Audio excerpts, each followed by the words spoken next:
এলাকায় তাঁবুর ব্যবসায়ীদের বাস। অনেকের বাড়ির সামনেই দাঁড় করানো থাকে বিলাসবহুল গাড়ি। কারো গাড়ি কভার দেয়া, কারো গাড়ি খোলা। সেই এলাকাতেই হাড়হিম করা ঘটনা। রাতের অন্ধকারে এক ব্যক্তি সোজা হেঁটে এসে পরপর বিলাসবহুল গাড়িতে আগুন ধরিয়ে দিচ্ছেন। সেগুলো দাউ দাউ করে জ্বলতে শুরু করছে। মধ্যরাতে এমন ঘটনায় রীতিমতো আতঙ্কিত জলপাইগুড়ির বাসিন্দারা। সিসিটিভি ক্যামেরায় ধরা পড়ল সেই ছবি।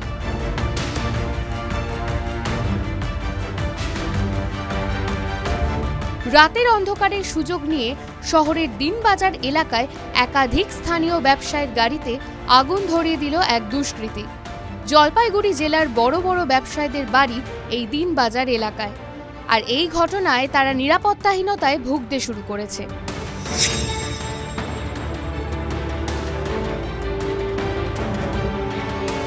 সিসিটিভি ক্যামেরায় দেখা যায় এক যুবক গাড়িতে আগুন লাগিয়ে হেঁটে চলে যাচ্ছেন। মোট 3টি গাড়িতে আগুন লাগানো হয় বলে জানিয়েছেন স্থানীয় বাসিন্দারা। কোতোয়ালি থানার পুলিশ গোটা ঘটনার তদন্ত শুরু করেছে।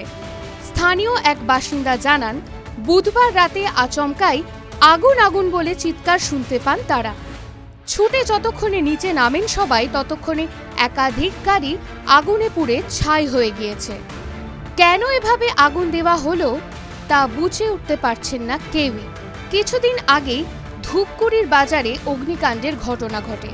সিসিটিভি ক্যামেরায় ধরা পড়ে আগুন লাগানোর ছবি। সেই ঘটনার রেশ কাটতে না কাটতেই এবার জলপাইগুড়িতে একই ঘটনা। টিভি9 বাংলা ডিজিটাল।